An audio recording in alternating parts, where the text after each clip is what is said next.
Hello, my name is Tree. Welcome. I'm glad that you're here. Thank you. Um, the last time I spoke with you, I was talking about my early background as a Jehovah's Witness child, and so today I thought I would continue with that story and let you know more about at least the way it was in my case growing up as one of Jehovah's Witnesses. And actually, one of Jehovah's Witnesses is kind of not true because it took us a long, long time to get to the point where we were able to be baptized. And so we also had my mom and me. It was basically my mom and me. My other siblings didn't enjoy it, didn't want to do it. They were my family was very dysfunctional anyway, and so there wasn't much of a cohesiveness to it. In fact, by the time I was 12 and I was 13 and my younger brother and sister were 12, my mom had already, she kind of gave up on what little bit of family unit that we had, and you know, she instigated the breakup and of my parents, and for a time there, she gave up trying to be a Jehovah's Witness and sort of was kind of running wild a little bit. She had a boyfriend and all that, but so anyway, we always had this with my mom and with me. It was the same. We had this tendency to we'd strive really hard to do the right thing and to be obedient to Jehovah, and then after a while things would just fall apart and we would just be worldly. And part of why I think that this is being a Jehovah's Witness or associating with Jehovah's Witnesses, or being indoctrinated by this cult, is so destructive to an individual. Part of that reason, I think, is because of what happened to us. Well, so many things that happened to us, but um, when I compare my own life to the life of normal people around me, normal friends, people that I knew, they never sank as low as I sank. And I think it was because when you're in that cult, you are so um, strictly indoctrinated to believe that it's a black and white world, and you have um, people who are inside the organization, people who love Jehovah, people who know Jehovah and have a relationship with him, and who are Jehovah's Witnesses. They all are of a superior morality. This is their mindset. Superior morality.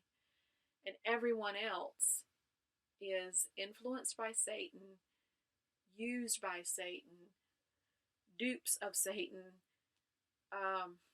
They are worldly. They all, and in our mind, in our viewpoint, what we were taught is that they are they are low lives, basically. They all are full of sin and reckless behavior and all that. And even though that's definitely not the truth, that's what we really believed. And it's sort of like when we would go in and out of the relationship, of our relationship with Jehovah, or in and out of the organization, we fulfilled that prophecy in our minds. We fulfilled that about ourselves. And so we would really get into situations that were way worse than any worldly people we knew. So for me, that meant you know, doing terrible, well, not terrible, terrible things, but, well, I mean, to some people they would be. It would be like a lot of promiscuity and, reckless behavior, like with drugs and harmful habits and things like that. Because I felt like, because in my mind, it's hard to explain exactly, but what I'm trying to say basically is that's what you believe is normal for people who are not in the truth. And when you leave the truth, somehow that becomes normal for you, even though it's not. And I don't know if this happens to other people, but it's the way it happened for me. For one thing, that was my mom's. That was what was made. That was the example that she set. And another thing is, like I said, the indoctrination of truly believing that outside of Jehovah's Witnesses religion was all satanic and ruination and just immorality. And so it's like I fulfilled that. Okay, I know I'm kind of stuck on that for the moment, and I'm trying to move on here. So, but yeah, that's one of the things that impacts or impacted me. So of course, a lot of ex-witnesses or witnesses could tell you that being a witness means that you are ostracized and different at school. With people that you go to school with, and you aren't necessarily. Some witnesses may be homeschooled, but it's not really encouraged to do that because children in the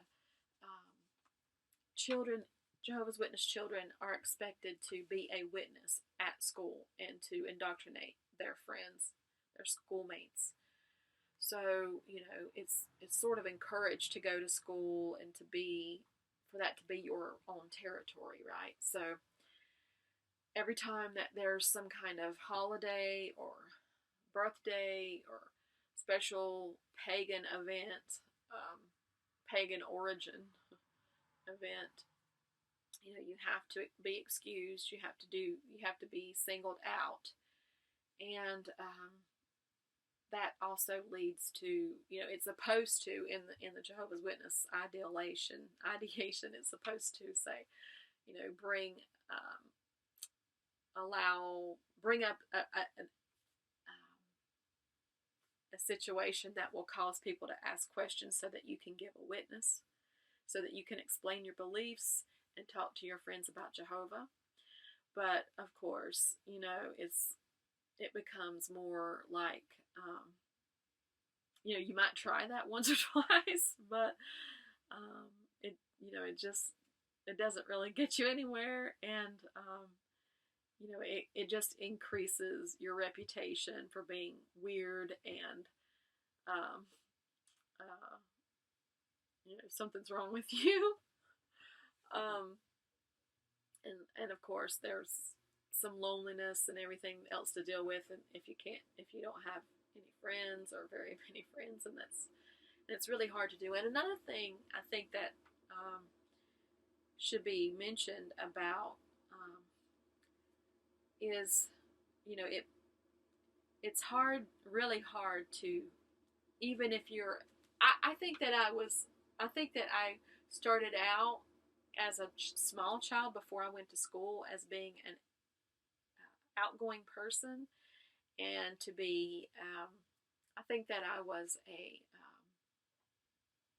going to be extroverted, but because of the traumas that I experienced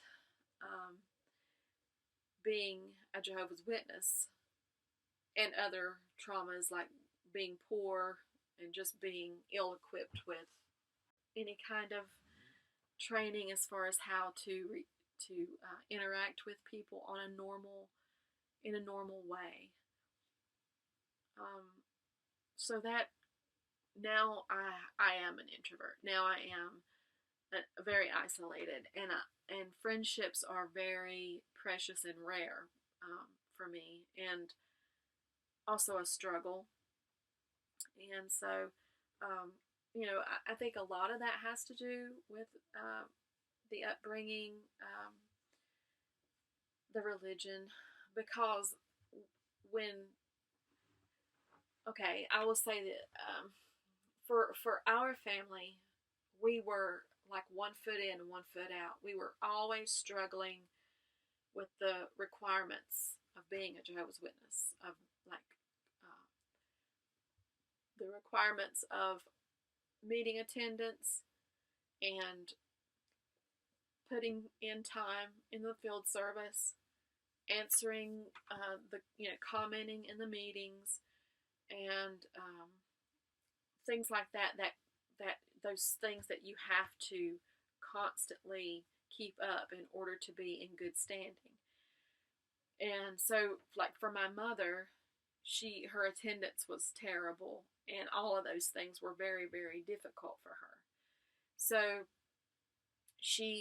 it took her very many years, probably a couple of decades, to get to the point of baptism. And for me, I was in that same pattern as she was. And so for me, I didn't get baptized until I was close to 30 years old. But I was totally influenced by the religion the whole time since I was 3, and well beyond my baptism. Even though a few years after my baptism, I sort of faded away with before I even knew what fading away was. I did that at a certain point because it was so ridiculous for me to try. I just kept trying and trying and trying to get ahead in that religion, and keep moving forward, trying to be somebody in there. But it was a waste of time and a waste of energy and a waste of my youth and all that. But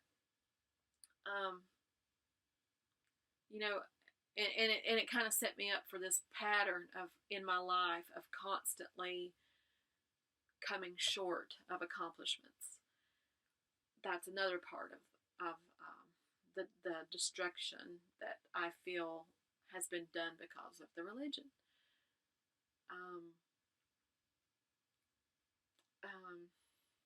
I could never feel like I was doing good enough, and I didn't have the skills.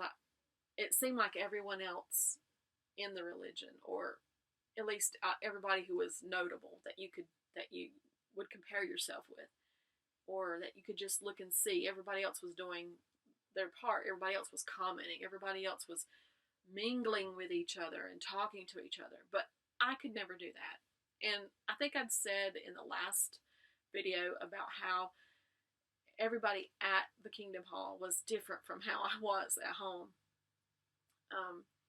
Like I'm talking now the way I would talk to anybody that I care about or that I want to be friends with.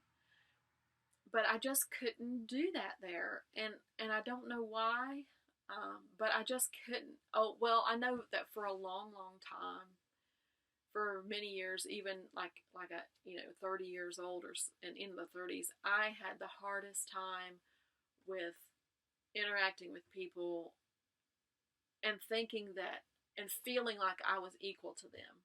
I always felt like I was lower than they were. And maybe it was because of those times that I was outside of the organization, and so I was, I lowered my own self, sort of like fulfilling the role of being a worldly person in my mind. So I became,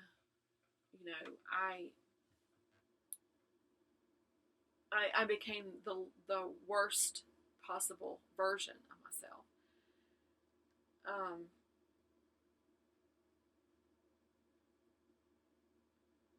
Things that I really, really regret for the rest of my life. I regret the decisions that I made, the way that I treated people, the way I treated my own self, the, every, I have so many regrets.